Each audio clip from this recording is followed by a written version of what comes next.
carry on drinking and chatting. Okay, now let's welcome Janet Wang and hope everybody enjoy the wine talk tonight. Thank you so much, Jinzhao. Thank you so much, Ms. Xueling and Mr. Yupeng for joining us tonight. And thank you for the wonderful introduction. So yes, as Ms. Xueling says, we are still staying at home, but we are going on a virtual tour around some of the most beautiful areas of China, now making beautiful wines as well. So we have a lot of grounds to cover tonight.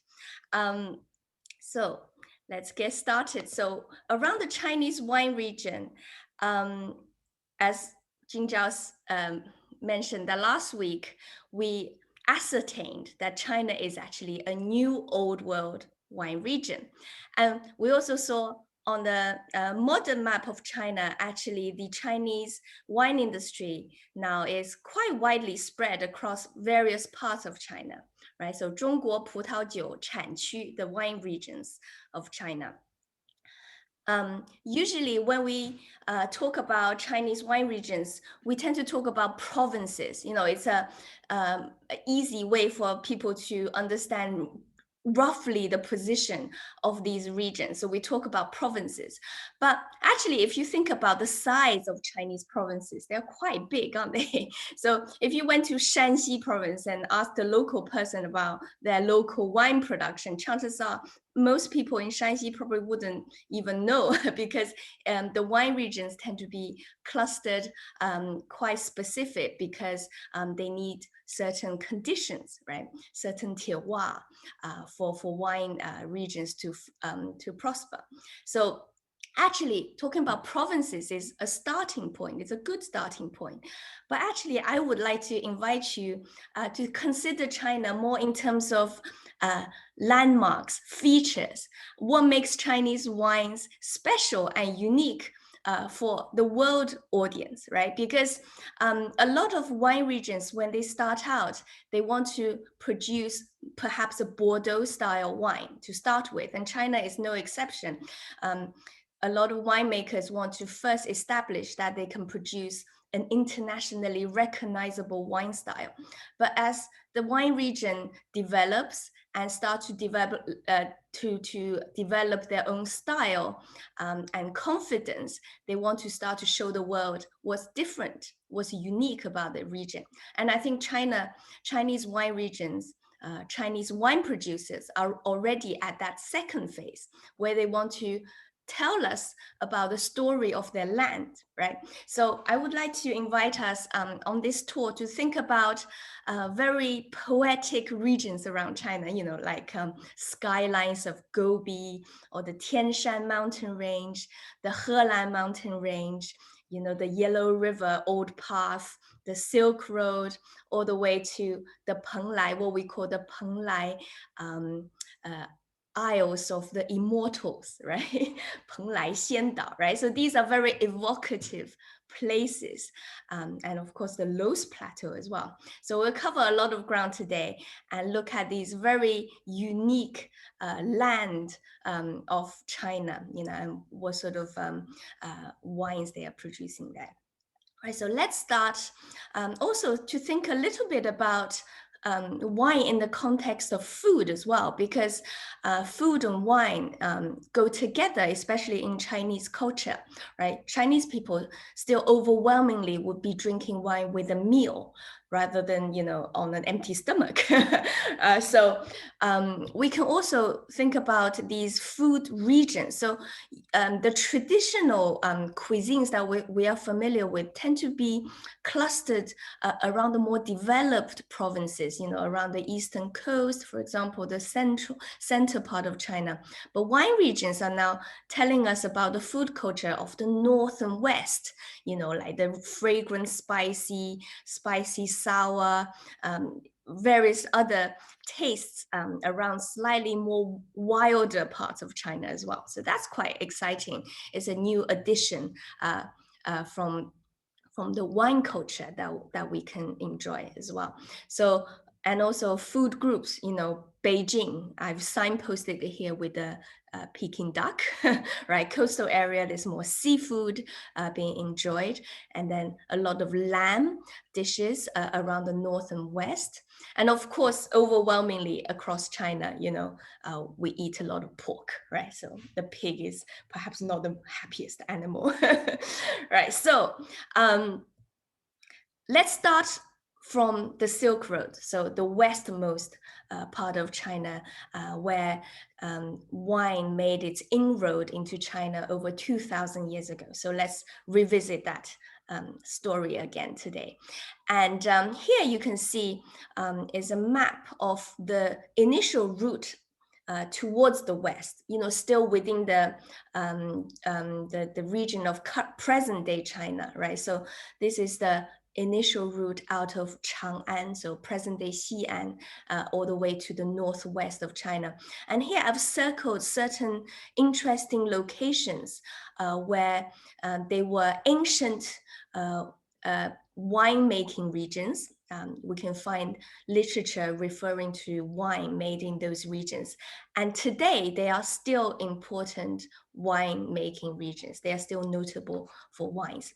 And the circles in yellow, because we're talking about rediscovering China in the UK, the circles in yellow, you'll be pleased to know, are areas where we have wines available in the UK. So if you want to try them, let me know. We can certainly do some wine tastings in the UK of wines from these parts along the Silk Road. Right, so let's start with the westmost point where we have winemaking in China, right? So this is actually a vineyard called Silk Road, right? Silk Road vineyards from Yili. Yili is the westmost point that we have winemaking, as you can see from this map here. And it's a very beautiful region, also famous for lavender fields and flowers and essential oils. They produce very pure, beautiful essential oils, and it's a very scenic area to visit as well. And this region is also quite special, as you can see on the topography map here. The mountain ranges, snow-capped mountain, there's valleys, river valleys, there's bodies of water. And what that does is it creates a lot of interesting microclimates and different terrains that impart different characters to the wine. So here you can make wines which have a range of interesting qualities depending on the position of your vineyards, because the topography is quite varied around here. Right, so here's just some beautiful pictures, because we're having a virtual tour, right? So we need some beautiful pictures to accompany our tour. Vineyards in very pristine conditions. And over here, the climate is very dry and hot in the summer. You can imagine this area is almost semi-arid, continental inland type of climate.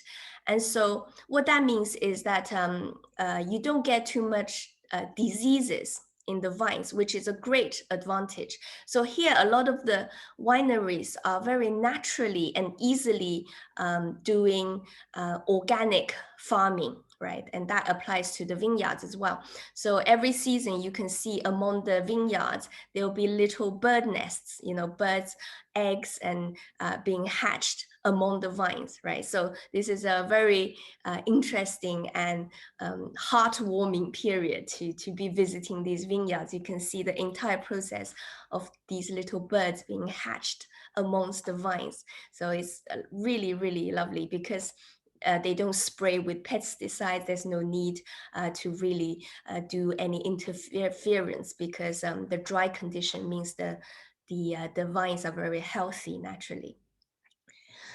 So this particular vineyard, Silk Vineyard, they have been in this area trying to make good wines for the last 20 years, but now they are planning to build visitor facilities. And this is a computer-generated image of the building that's underway right now, and it should be completed in about 2 years' time. And as you can see, a really grand project and hoping to in the future welcome visitors, to the region, because they can see that tourism is going to be a natural next step for the wine industries, even though it's quite far away.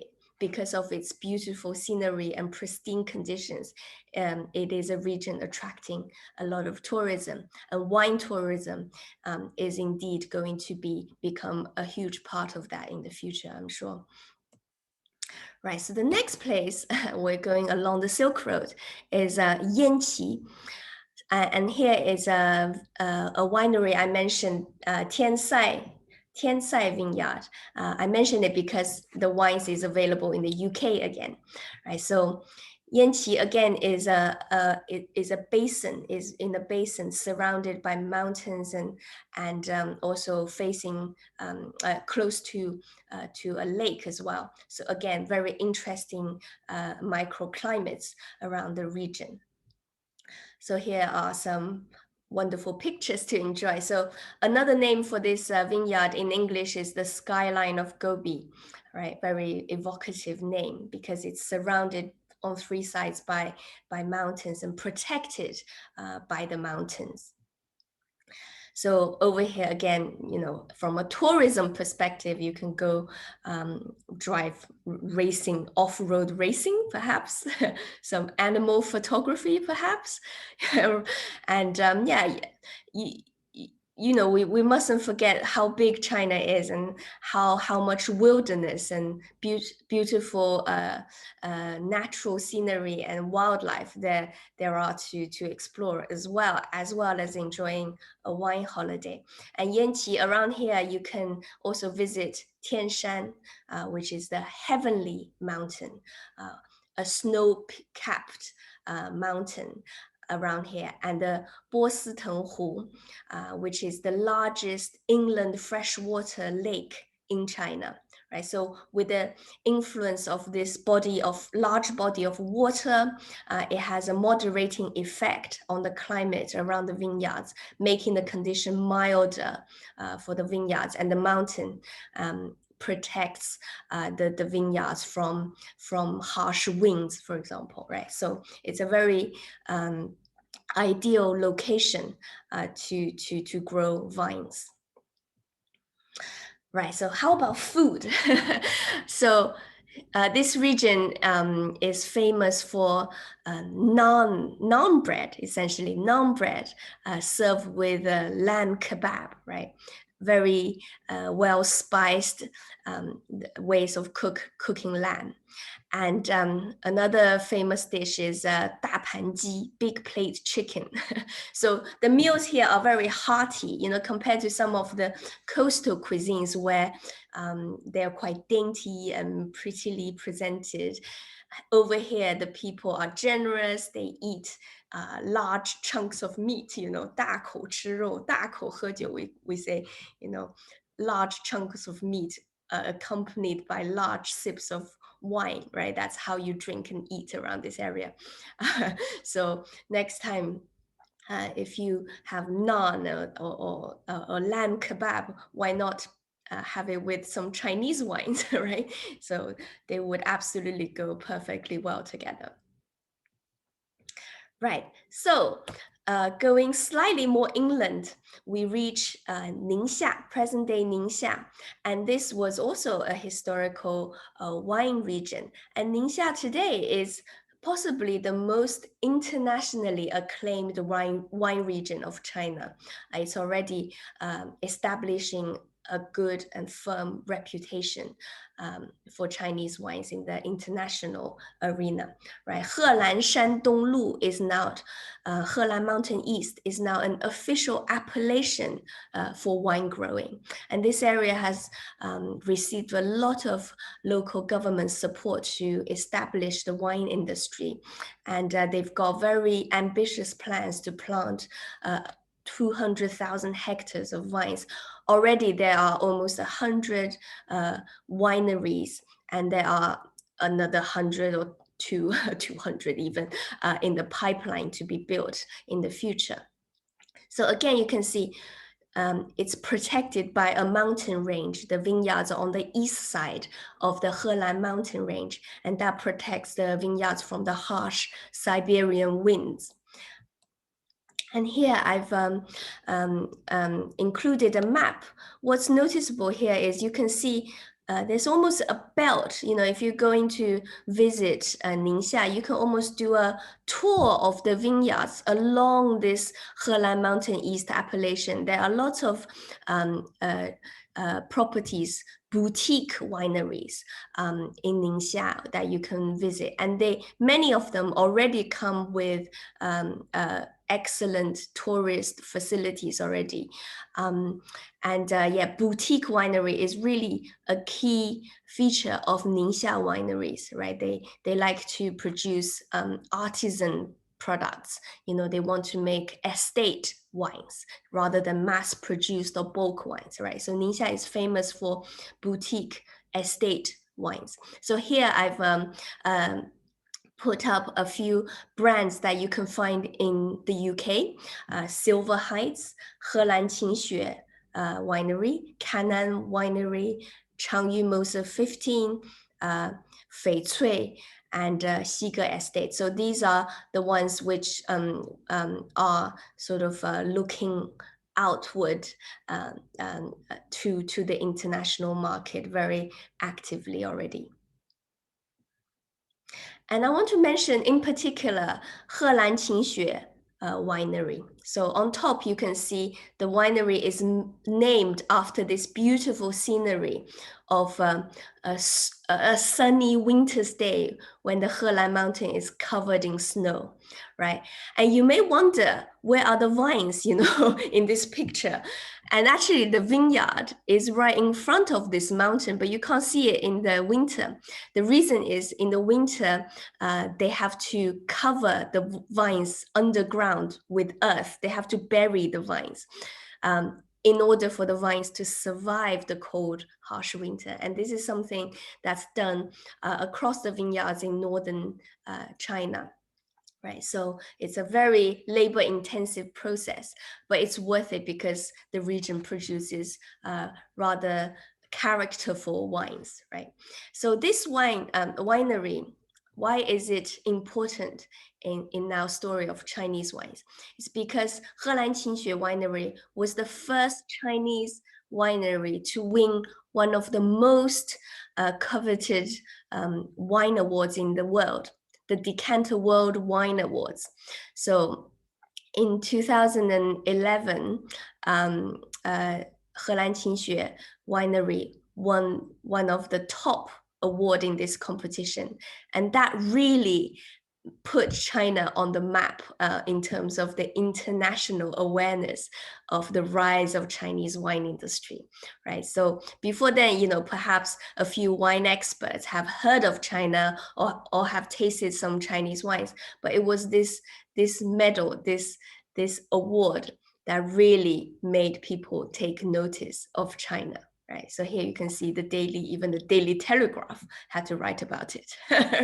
And here I want to point out an interesting lady in the photo holding up the glass of her wine that won the prize. It was a 2009 vintage of the wine called Little Feet, 小脚丫, dedicated to her newborn young daughter, not quite newborn, but young daughter. So it was a lovely touch. So she is actually the winemaker of this award-winning winery. Right? So another lovely story, a Chinese lady winemaker winning one of the top awards in the world. And Li Demei, the gentleman next to her, is possibly the most important wine consultant and educator in China. He consults many of the wineries, top wineries in China. He's the flying winemaker of China. And while I'm at it talking about lady winemakers, I'll mention a few more. Cannon Winery, again, a wine that is found in the UK, distributed in the UK. She is, her name is Wang Fang, but she in the West is called Crazy Fang. Her name is Crazy Fang. And she was called Crazy because she was the first lady to plant Riesling in Ningxia. She was convinced and determined that Riesling would be an interesting grape to plant in China, because as I was mentioning before that, China wanted to make red wine, mainly red wine in the Bordeaux style. So most vineyards would plant Cabernet Sauvignon, right? So until she started to experiment with Riesling, nobody had really thought very seriously about potentially making white wine or wines with sort of a famous German grape that Riesling was. Right, so she is also a bit of a pioneer. And then another lady from Silver Heights Vineyard. Again, her wines are internationally recognized for its quality and finesse. And what's interesting about her is she's the first person to experiment with biodynamic winemaking in China, but incorporating elements in Chinese agricultural practices. You know, so biodynamic, maybe you know that it's quite trendy at the moment in winemaking, and it's all about looking at the moon phase, working with the lunar calendar rather than the solar calendar, right? But of course, to us Chinese people, we know we have had a long history of working with a moon, lunar-based calendar. Our agricultural calendar is very much linked with the lunar phase, right? So she's trying to look at the biodynamic aspects of winemaking, but not entirely just from a Western system, but also to incorporate some of our own Chinese system as well. So she's certainly someone to watch who is pushing the frontiers of winemaking in China, right? So 3 very important and female winemakers from China and in Ningxia as well. Right, so while you are in Ningxia, you must also look at the Western Xia cultural heritage that's quite unique to this region. And that is because Ningxia is home to the almost a sort of concurrent power and almost dynasty. They declared themselves a dynasty around the same time as the Song dynasty, right? So there were several parallel powers in those times, right? And Xixia is very unique in the sense that they have their own script and very strong cultural identity. And here you can see a few of the artifacts which are used to serve wine.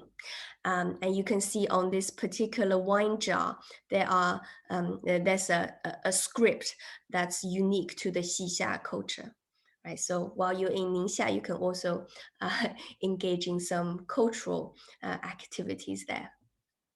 And food-wise, Ningxia also contend with Xinjiang in terms of who does the best roast whole lamb. You know, so lamb again features very heavily in the cuisine there. So if you're a guest of honor over there, they will very likely roast a whole entire lamb for you. And also another thing called hand grab mutton, 手抓羊肉, right, is also very famous, and lamb skewers. So all these would go very nicely with the local wine.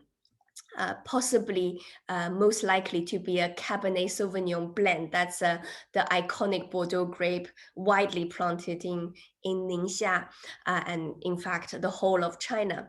Actually, China now has the world's largest planting area of Cabernet Sauvignon. You can tell that to any French person and they will be very surprised, right? So China grows more Cabernet Sauvignon than France, than anybody else.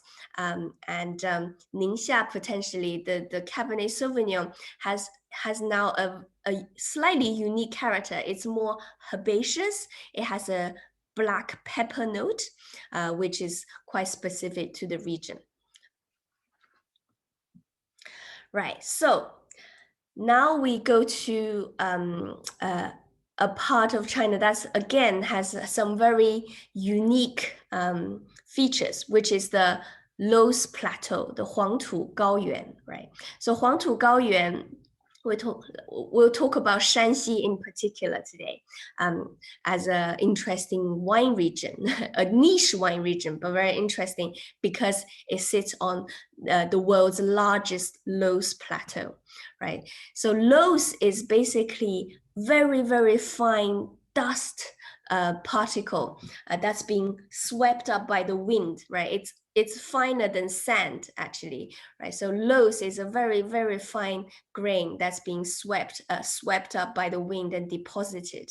And China is home to the highest and largest loess plateau, right? So Shanxi, many people would not think of Shanxi as a wine region at all, right? But Taiyuan has a very ancient history and connection with winemaking. In fact, Marco Polo wrote about the wines of Taiyuan, and he said the grape wines of Taiyuan is of very good quality and is sold across China. It's actually being exported, if you will, to other parts of the country.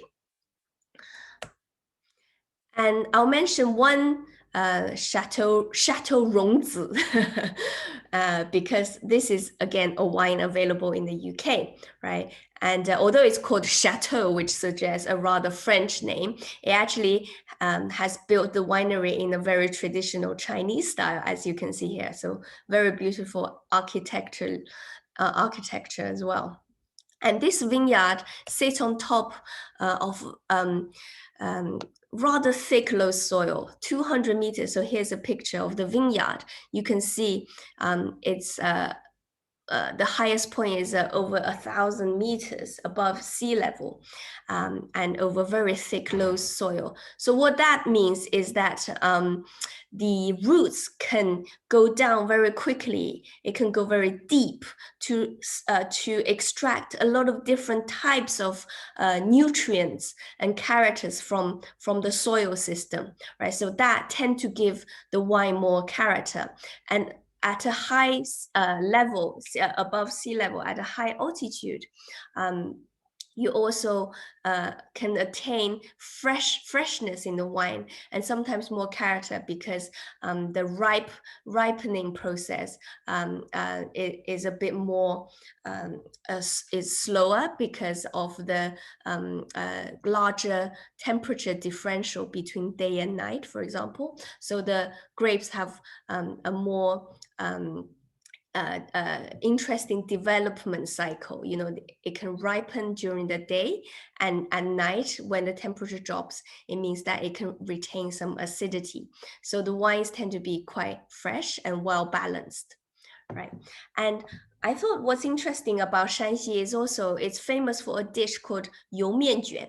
油面卷 is almost like these rolled up noodle, but with an almost bolognese type of sauce on top, right? It's a tomato-based sauce. It could be meaty or it could be vegetarian, but it's almost like a bolognese dish.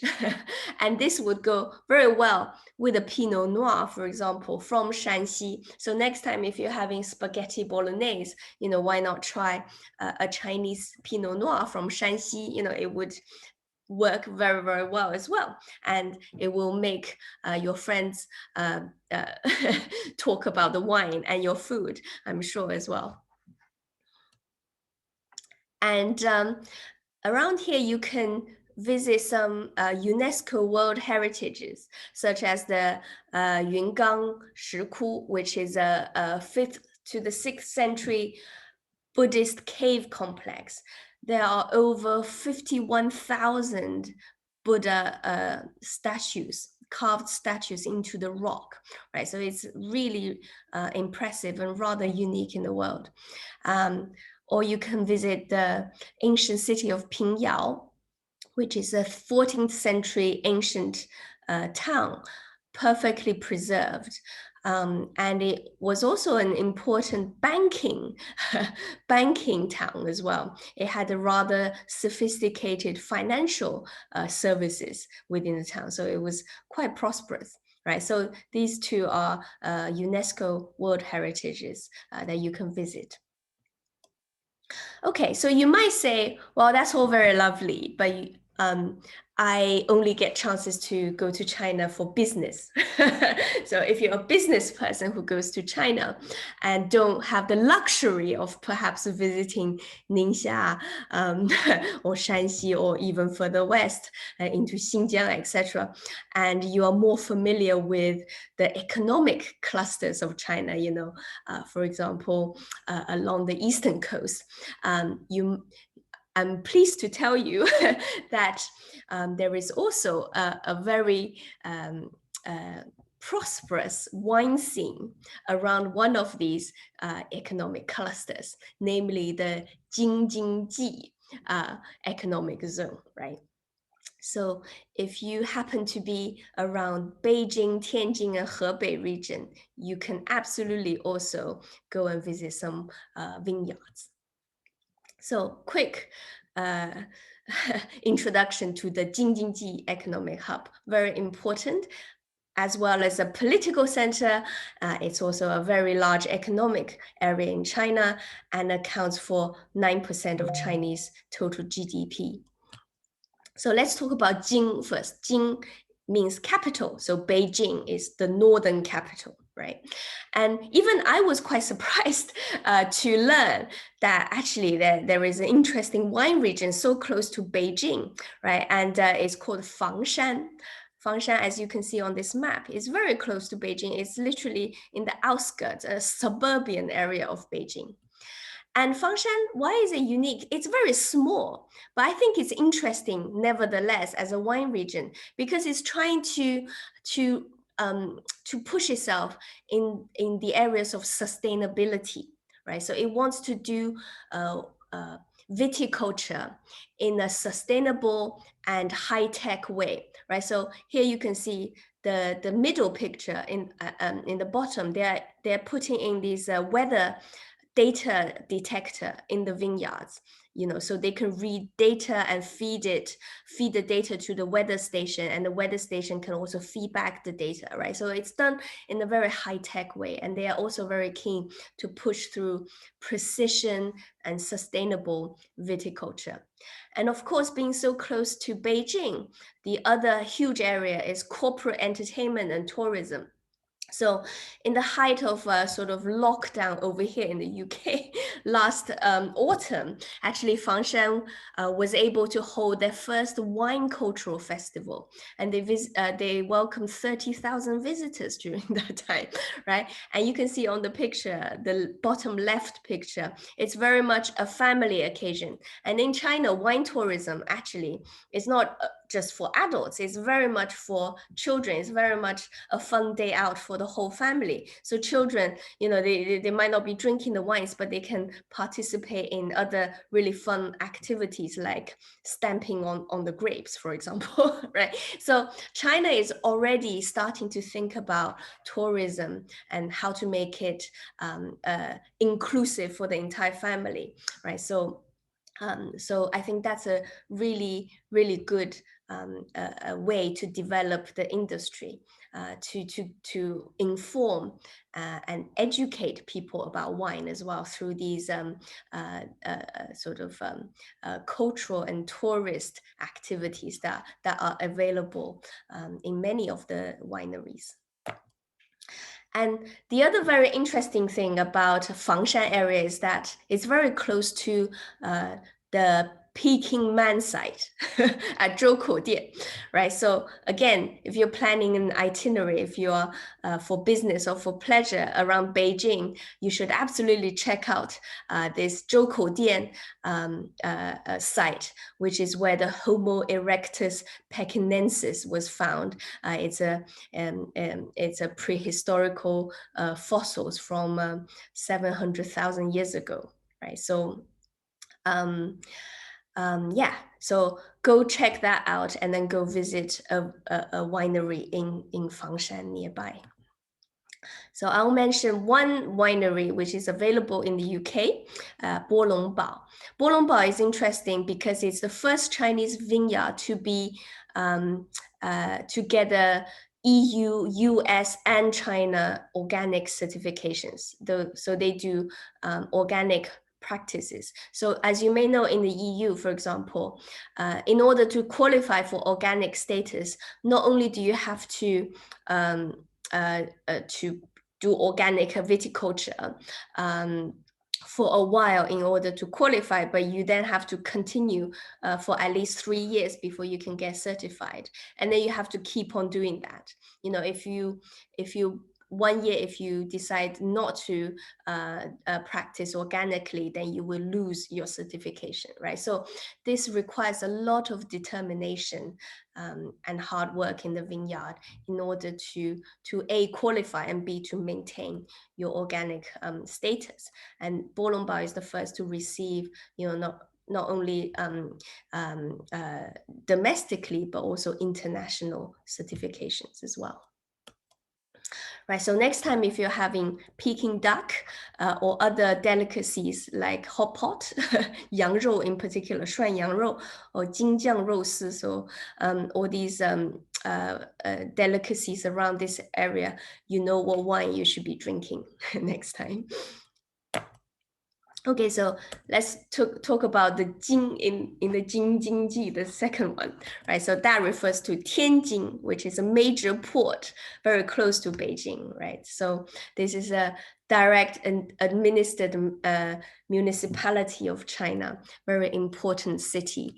And this is closely linked to the story we mentioned last time as well about 改革开放, reform and opening up, right? So Tianjin was where Wang Chao was founded, Dynasty Winery, as one of the first, earliest Sino-foreign joint ventures, right? As part of this reform and opening up initiative, right? So this was a Sino-French joint venture between Remy Martin and Tianjin City Grape Garden, right?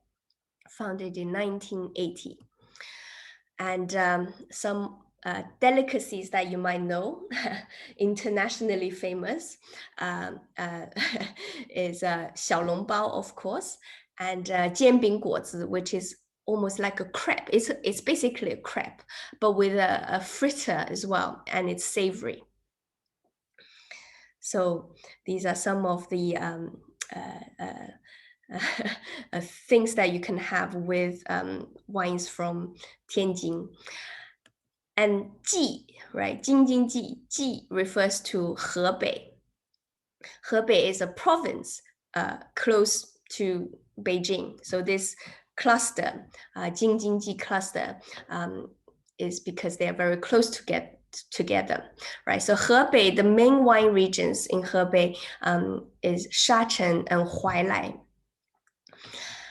Martin Winery, I'll mention here.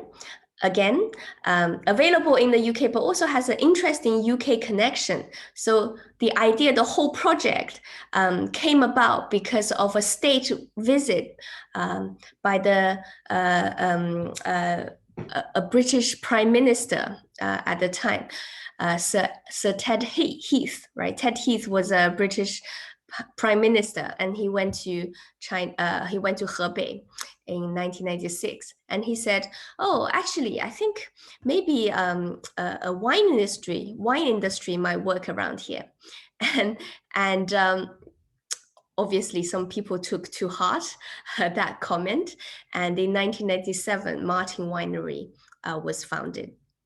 And Martin Winery is interesting for producing, for really excelling, not just producing, but excelling at making a white wine out of a grape called Dragon Eye, 龙眼. So 龙眼 here, I don't mean the fruit 龙眼, right? It's actually a type of grape grown in China for 800 years. And although we think it's a European variety that came to China from Europe, but actually nobody has found its equivalent outside of outside of China. Is not quite true, because this grape then traveled to Japan. So it's found in Japan, but it came from China, right? Whereas nobody can find it in Europe at the moment, at least, right? So it's possible that in the future, maybe some DNA testing or some other test would identify its European ancestors. But so far, we would like to claim it as a Chinese grape because it's been in China for 800 years. Right, so what's interesting with Martin Winery is that the winery owner, he would say, "Come and visit me. I will serve my wine with the fried freshwater prawns from the reservoir down the road." Right, so you can see here, the winery is very close to this large body of water. Again, when you have a body of water, it has a moderating effect on the microclimate, the site climate. So again, it has a moderating effect on the vineyard nearby, right? So you can have local prawns with the local wine, and that's always the best wine and food matching, is eat local and drink local, right? If you don't know how to pair your wine, just order something local, and chances are it will work very well. So, of course, if you are in Hebei, there are lots of other really tasty dishes too. I think for me in particular, I think they do a lot of amazing breads, flatbreads with fillings. That seems to be what I love the most from that region.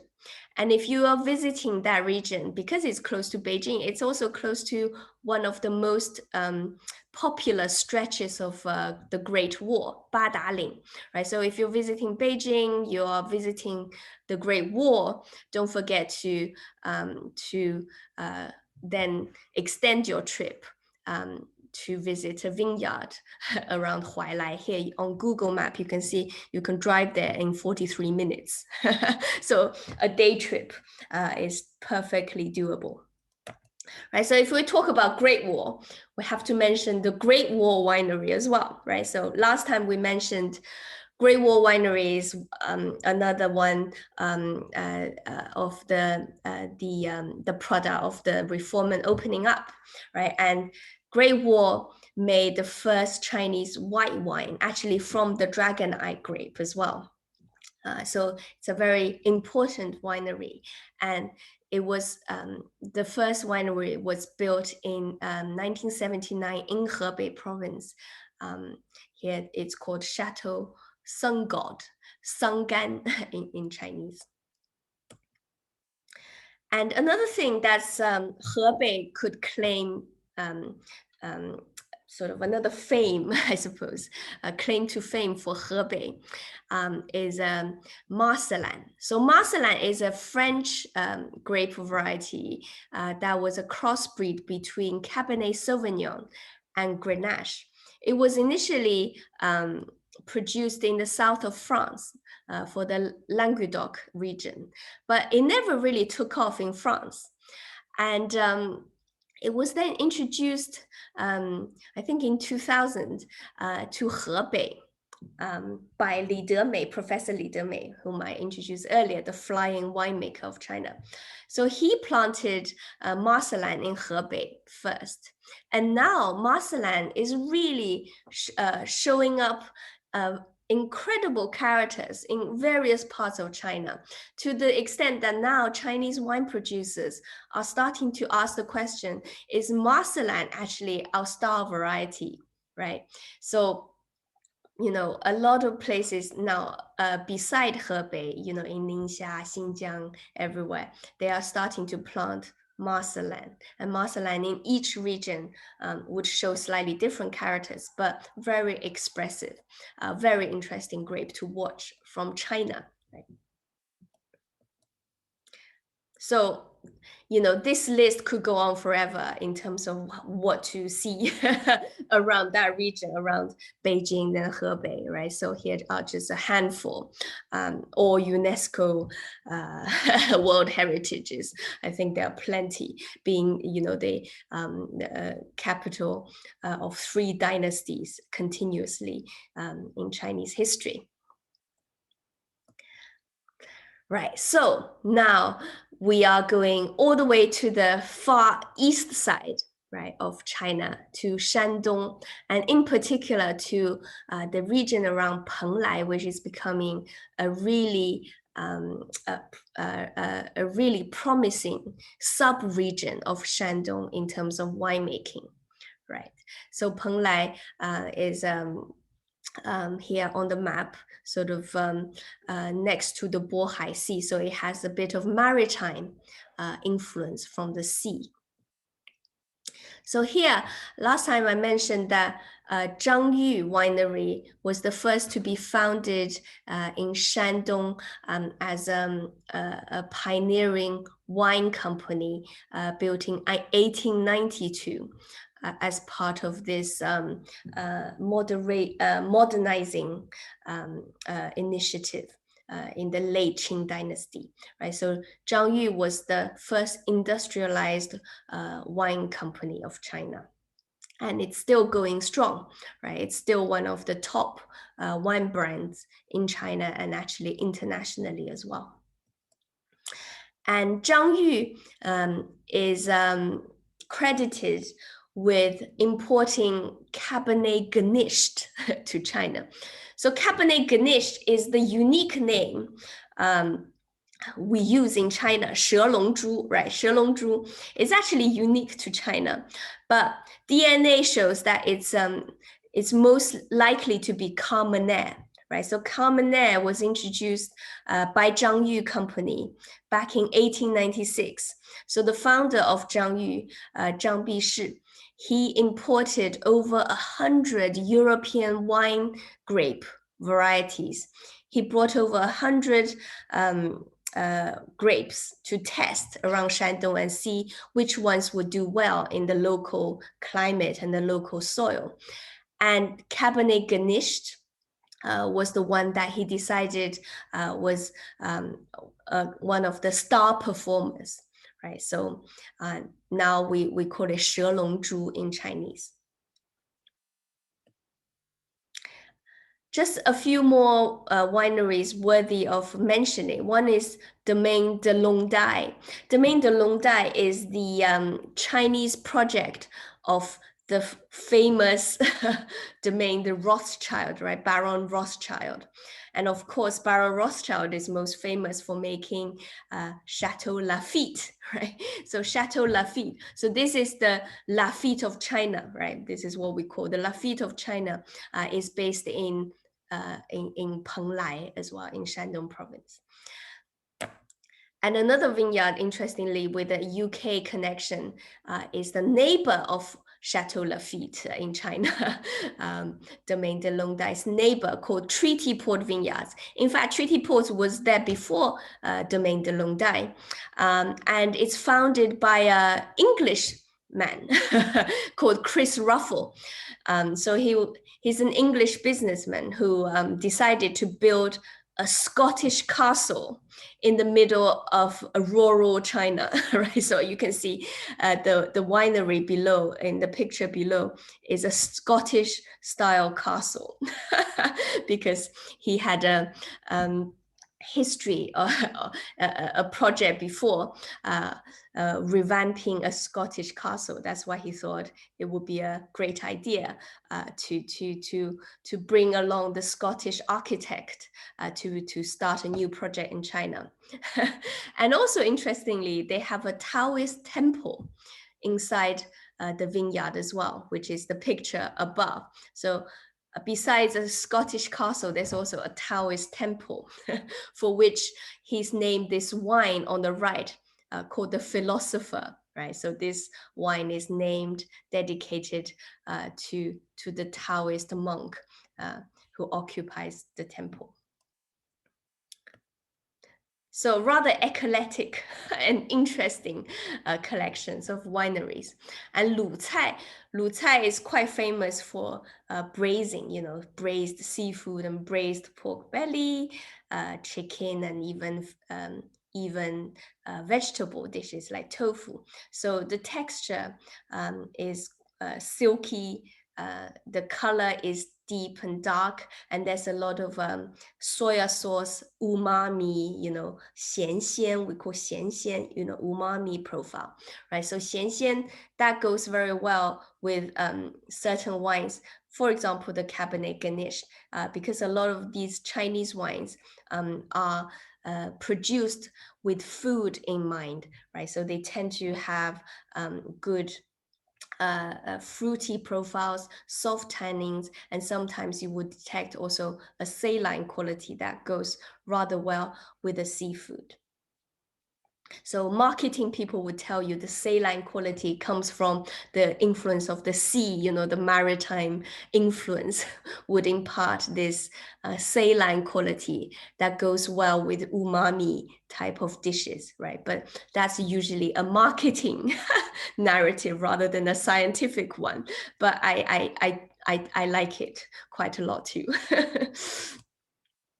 Right, so UNESCO World Heritage Sites of Shandong, very famous, Mount Tai, the most sacred mountain of China, where historically emperors, if they think they are worthy, can go and visit Mount Tai and offer a tribute, but only if they think they are a good and worthy emperor, right? So even the emperors have to check whether they qualify to visit this sacred mountain or not, right? So Mount Tai, very beautiful, very scenic region. And then of course, the Confucius Temple complex in Qufu, right? So not only is it the sort of the mausoleum site of of Confucius and his descendants, but also it's a very important archive, library of Confucian and philosophical texts that still are preserved within the complex. Right, so I want to slightly cover a little bit about what we can do in the UK, right? So that was a virtual tour, again, a whirlwind tour of vast terrains of China. So now back to the UK. In fact, we can already enjoy a range of wines in the UK. So these are from some entry level to some of the very expensive top-end wines that's produced in China, right? From £12 to over £200 and everything in between. So I highly recommend that you do seek out opportunities in the UK to try them. And in fact, when I do events, I am in the lucky position to be able to showcase a variety of wine styles, right? So ranging from sparkling wine to rosé, to white wine, of course, red wine, Bordeaux blend type of wines, all the way to sweet wines, ice wine, right? That's very special. So from sparkling to sweet, we have quite a large range already accessible in the UK. And the issue is that not so many people in the UK, or indeed in China even, right, let alone outside of China, know there's a thriving and fledgling wine industries that's bursting onto the scene in China. So I feel the key things that we could do is actually through events, right, to talk about stories, talk about culture and history. And at the same time, when you're talking about history and food and culture, you can introduce a bit of wine tasting for people. And generally, that's how people can discover to their surprise, pleasant surprise, that China does now indeed make very fine wines, right? Because if you just stick them on supermarket shelves, I think Chinese wines are probably not very competitive at the moment if it's passively sitting on a supermarket shelf waiting for someone to pick it up, right? So we need to actively, through events, through storytelling, to promote Chinese wines and let more people know about it and try the wines as well.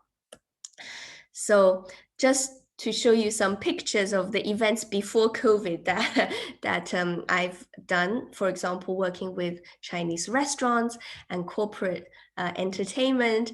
And you can see that we can talk about not just the wines, we can talk about culture, we can talk about how to do business, you know, etiquette around the banquet table. We can talk about women in wine, we can talk about poetry and philosophy, right? So wine is really a gateway to a range of interesting topics that people can discuss. And when people are relaxed with a glass of wine in hand, actually that's the best moment for cultural interaction and understanding and enjoyment and forging of relationships and friendships. So this works very well. And then the second step, hopefully, is that Chinese restaurants will start to also get on board and start to improve their wine list. Because quite frankly, Chinese restaurants are not famous for having the most imaginative or even decent wine list at the moment, right? Because a lot of the waiting staff, they might not have the knowledge, and therefore the bosses, they are not willing to experiment, and the serving staff are not knowledgeable to recommend wines. So hopefully with some time and also some education, hopefully the Chinese restaurants will start to showcase some Chinese wines, because really Chinese food is already so popular across the world.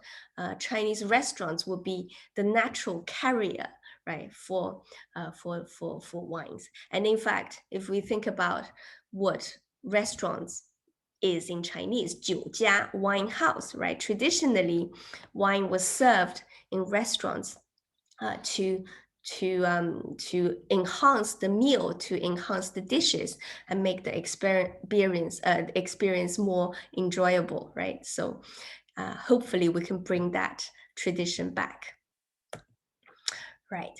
So just very quickly, why do we think that the world needs to know about Chinese wine, right? So apart from the fact that, as we have discovered, you know, with a glass of wine, we can talk about many aspects of Chinese culture, right? Not just about the wine, not just about the wineries, but about poetry, history, culture, customs, etc. And also it's a social lubricant, right? So when you have a corporate event after a whole day of discussing business, it's really nice to have a dinner or a wine reception. But why should those wine reception not be serving Chinese wines, especially if you've been talking about China all day, right? So hopefully in the future, we'll also see more Chinese wines being served at various events, not necessarily just dinners, but even forums, right? University discussions about intellectual topics, even, you know, would work quite well at the end with a wine reception. You know, I've done that a few times at Cambridge and Oxford, and they go down really well, and they keep the people staying behind till the end of the day because they want to drink the wine, right? So it's a great social lubricant as well, right? So wine, the Chinese wine industry is also helping, giving us a glimpse into some of the dynamics of what's going on in China at the moment. For example, with poverty alleviation, you know, in provinces like Ningxia, for example. Ningxia was a very poor province, but the wine industry is having a lot of benefits for the local economy, not just in terms of the agriculture side, but also infrastructure, right? Because if you want to build tourism, you have to have infrastructure that goes with it, right? So poverty alleviation, for example, also green initiatives, right? How do you stop Ningxia being suffering more land loss to the Gobi Desert? Actually, by planting vines, you can secure the soil, right? So there's green angles to talk about. And climate change, of course, with global climate change, people are looking at interesting terroirs in China where you can go up in altitude where it's cooler, or go up north, for example. So China is providing very interesting dynamics in the global wine industry because of the change in climate and what that means for traditional wine regions around the world, right? So China is potentially an exciting new frontier for the international wine scene. Right. And wine, as I was mentioning, we mentioned organic practices, biodynamic practices. So actually wine industry is leading the charge in China in terms of this idea of provenance and sustainable farming methods and ensuring food safety. Because with wine, we do care about where it comes from, even which year it was produced, right? So the provenance is very important. And wine industry is certainly a leader in this area as well. And I think, you know, in terms of what we consider as made in China in the new era, we need to re-establish the image of what is made in China. And wine could be this almost a name card product, right? That combines technology, innovation, but also artisanship, right? It's still, a lot of it is produced by hand, right? It's still an agricultural product. So it's a wonderful product that embodies a lot of what we want to make in the future as well, right? So I think Chinese wine is very exciting, and I hope you will follow this, the development and growth and prosperity of the Chinese wine industry. So thank you very much. So if you want to learn more about all these background, history and industry, where it came from and where it's going, this is my book, The Chinese Wine Renaissance. And I do welcome that you do get in touch with me with any comments and questions. And indeed, if you want to try Chinese wines and do Chinese wine events, you know, I will be most glad to hear from you. And hopefully I can also introduce some wines for you to try in the future. Thank you. So I'll hand it back to Jingzhao, and we can do some interactions and chats and questions. Thank you. Okay, great. Thank you very much, Jenny. Thank you. It's such an interesting 1 hour talk, really taking us through thousands of miles of Chinese wine regions, starting from the west of China to the east coast. But not only about wines and wineries and people behind them, but also lots of great tips for what to do, what to see, and what to eat. I'm sure that will give many of us some interesting ideas for next time visiting China. And we are trying to activate the audio and the video buttons. So everybody, please just feel free to join in for if you have any comments, any questions. Great, thank you, Jingzhao. I see Jennifer. Hello, Jennifer. Yes, fascinating talk. And in fact, I had a question that was partly addressed by the talk, which is about the training and skills for anyone wishing to work in the vineyards.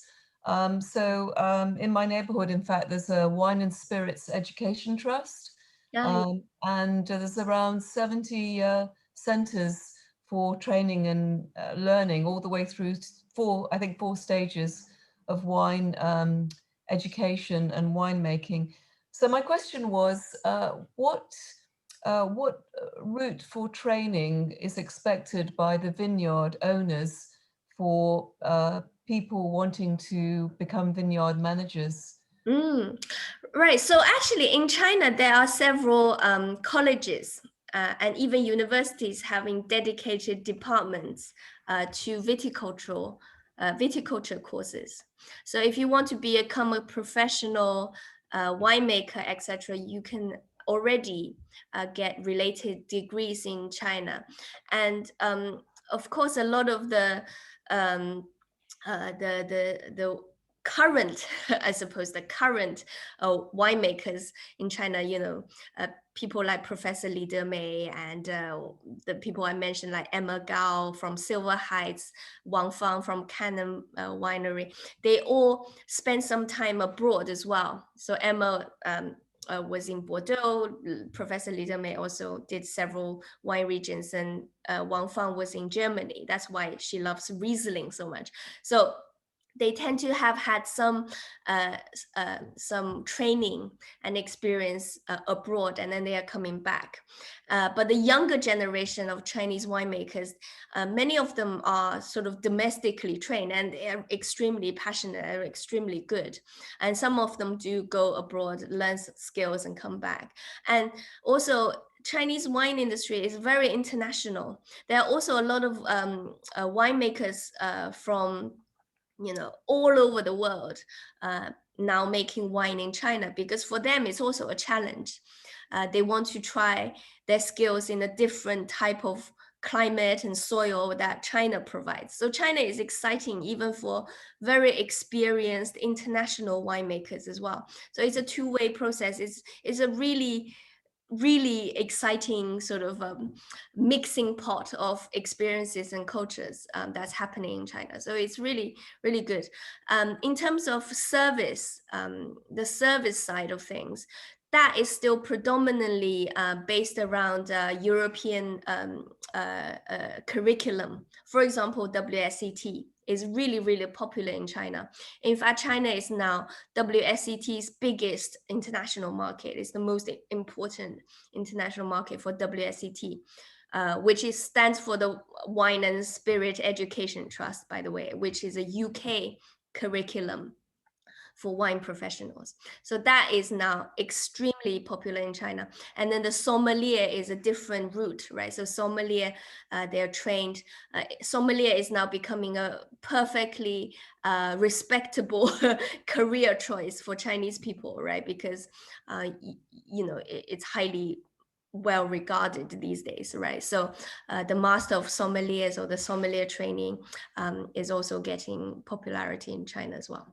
Yeah, so there are different routes. I suppose what's difficult, challenging, I suppose, is Chinese restaurants, for example, in the UK, right? That's what we kind of know a little bit. The staff don't tend to, at this stage, don't tend to have much wine knowledge.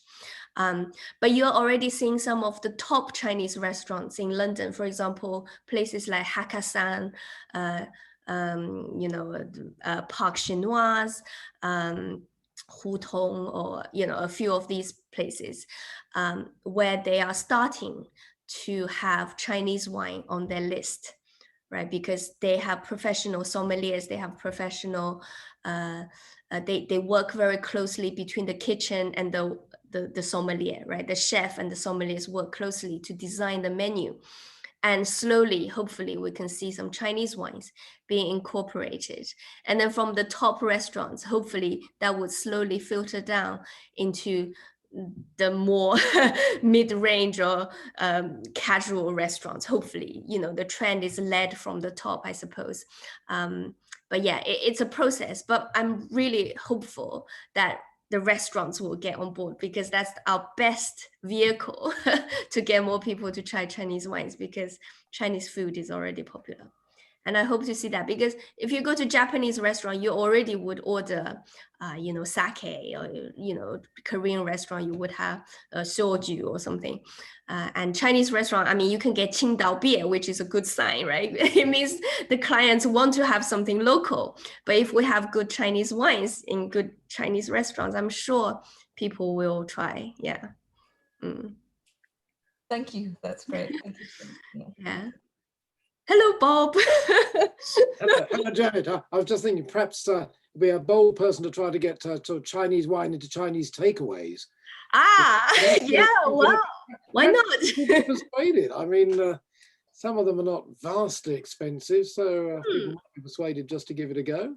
Yeah, I hope so. I think I think at the moment, not so many people know about Chinese wines or know that China even makes wine.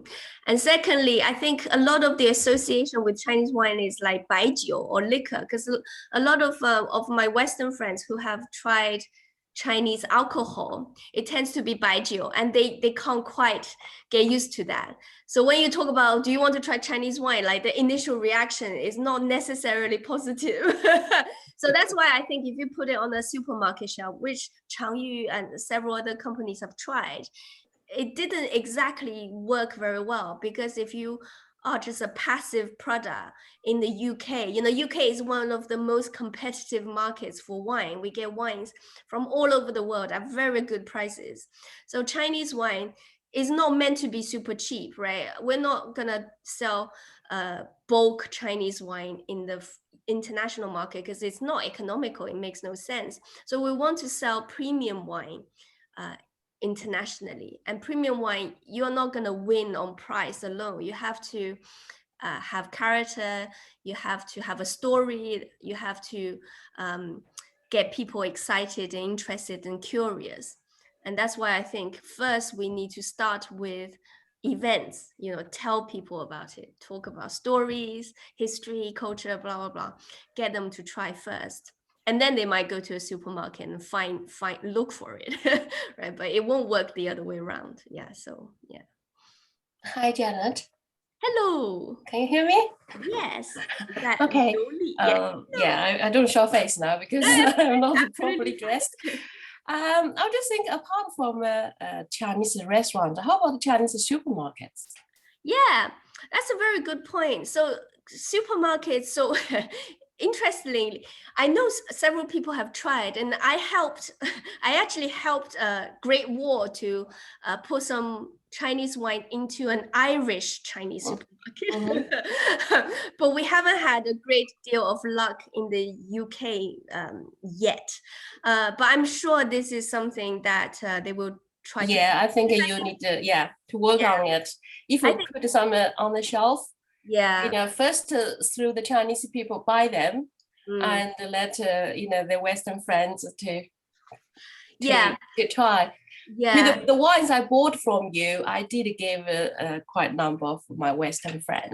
Good. And most of them loved it, really. Yeah, they're great. I really think they're really good wines. Yes, that's right. They're not just curiosity. They're genuinely good wines that you would drink again and again, because we have to go beyond just being curiosity, right?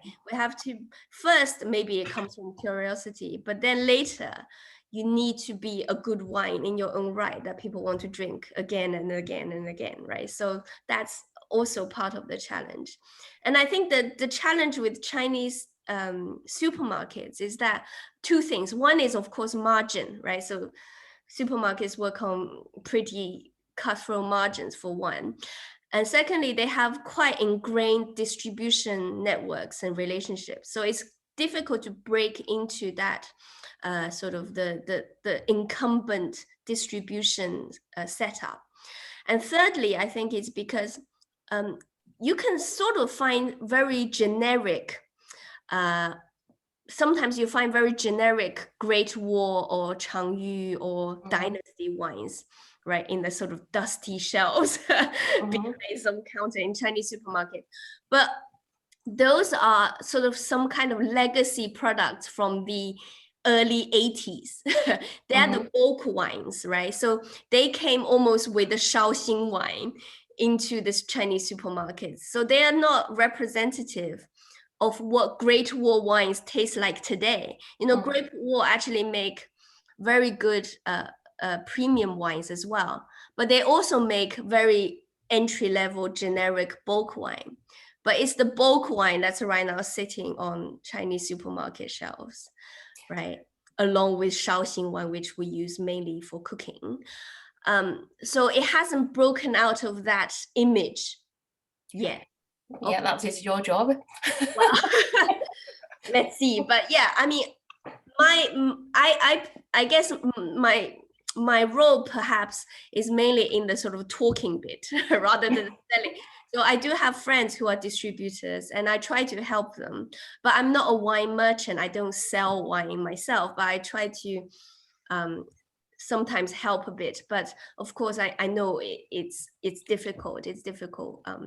It needs some time to break through. But I think I'm hoping that if I talk about it more, hopefully, eventually, you know, it would start to generate some kind of and then you can add to the wine shops, you know, so you know, a shelf you know, of so especially those got rewarded those wines, you know, really. Yeah, they're very good. I'm sure like you guys will go and tell all your friends, so it will spread and hopefully they will.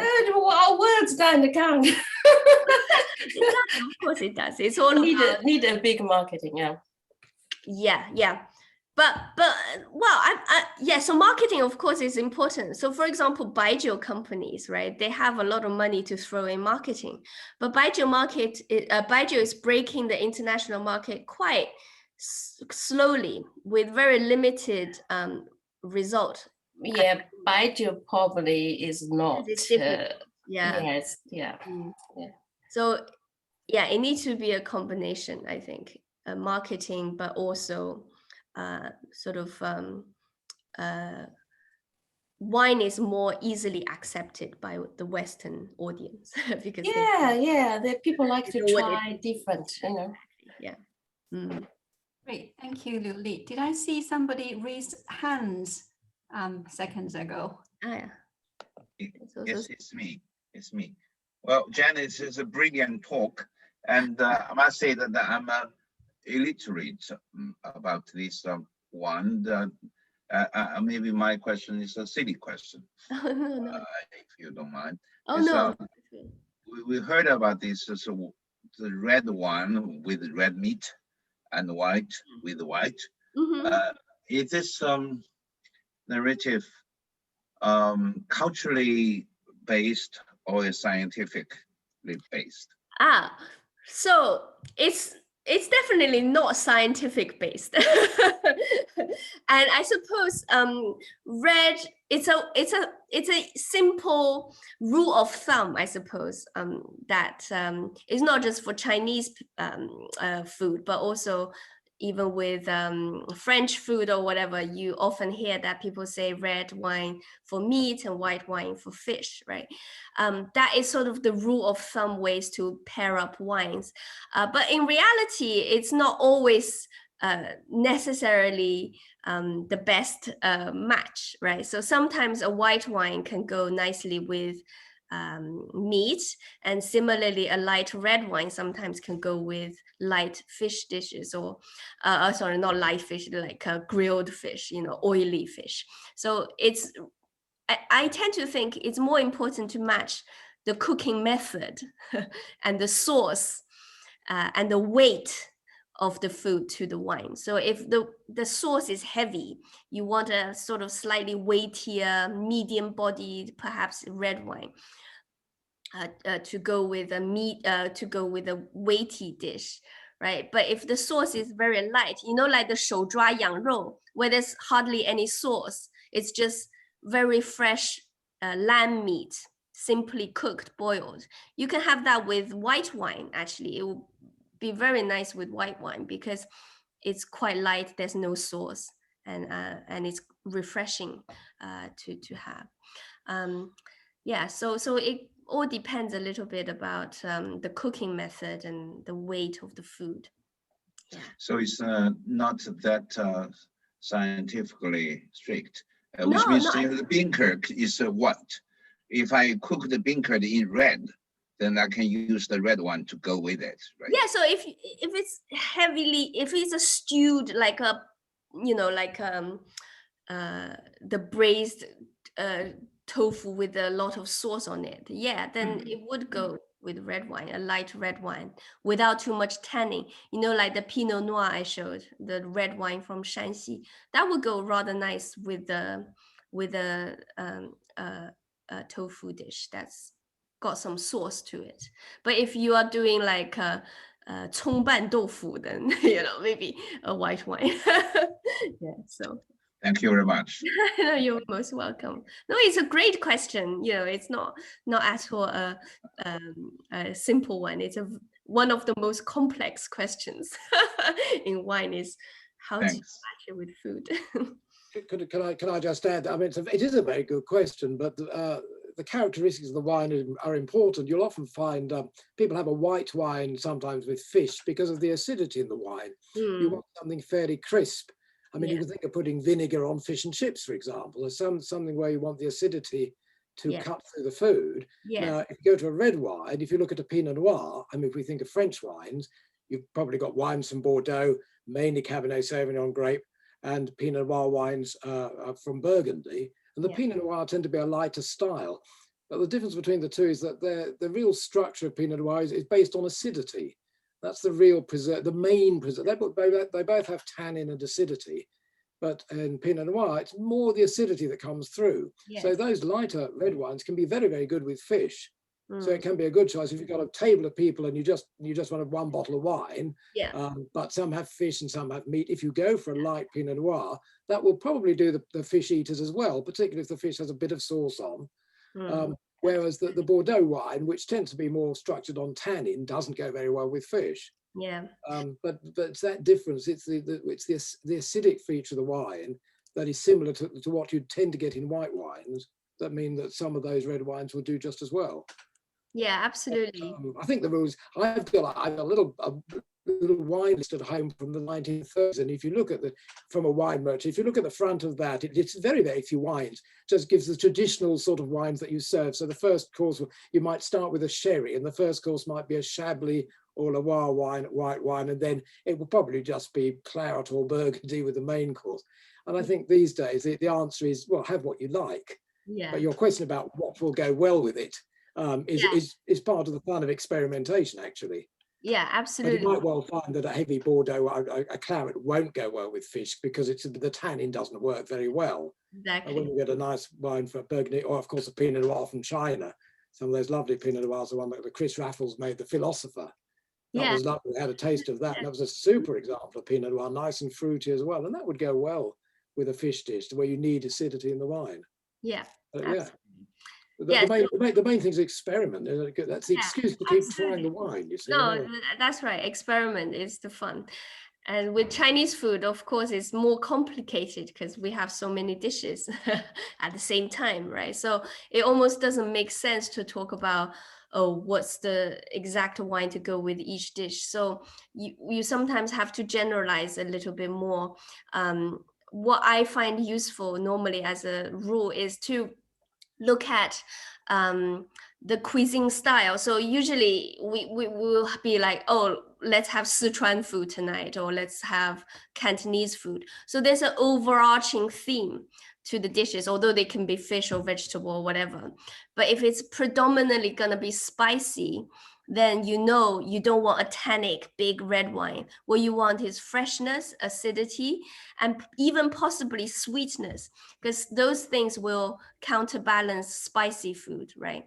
So you might want even a slightly sweet Riesling because it's got a bit of sweetness, it's got great acidity, and it can cut through grease, it can temper down the hot, spicy tones. So that would work probably with a whole entire table of food when it's predominantly hot, right? And then Cantonese food, perhaps there's sweet, sour, there's soya sauce, there's like sauce which are quite velvety.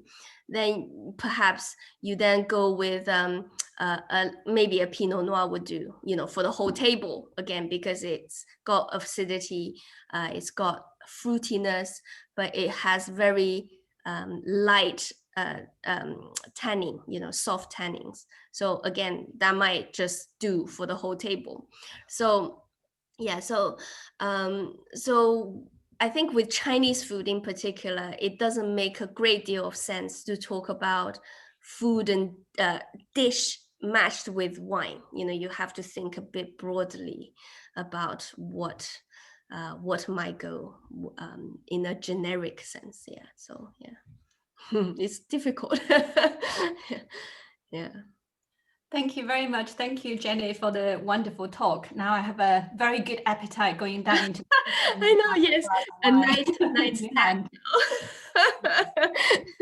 And thank you to our audience for the very good questions and great Thank you all. And for joining us on today, Father's Day, a very special day. Yeah, and absolutely. Thanks to everybody for joining China Weeks 2021, which is a 2-month festival lasting from early May to really end of June. So there are lots of wonderful online contents of China Weeks 2021 as well.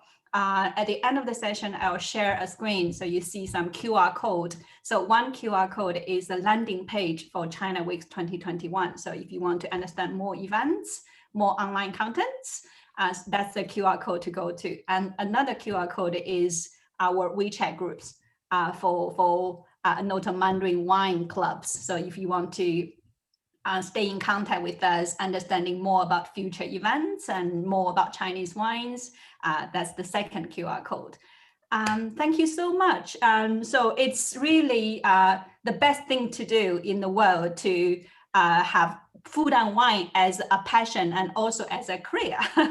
So that's wonderful. And also we will do lots of other events and carry on the dialogues to talk about cross-culture China, Western food, wine, art, and tourism, culture, all those wonderful things. Thank you very much for joining us, and we look forward to see everybody in person, hopefully October time when restrictions are fully lifted. But in the meanwhile, happy Father's Day tonight to many of us, and happy every day. Thank you very much for joining us. Thank you. Good night. Thank you so much for joining us. Take care. Thank you.